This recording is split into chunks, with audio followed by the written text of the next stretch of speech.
શું થયું એનસી? શું અંકલ આ નીચે બેઠા બેઠા લખવાનો ડોક દુખવા મળે. આ હું તને બતાવું. હાલ હવે તારે છે ને બેઠા બેઠા નહીં લખવું પડે.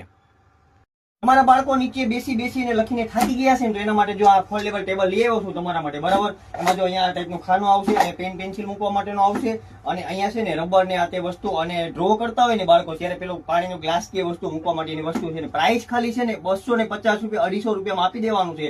આ ઓફર લિમિટેડ સમય માટે છે. वो छूटे हुए हाथ है, वो टूटे हुए ख्वाब है, जो देखे थे कभी संग में, रंगे थे तेरे रंग में.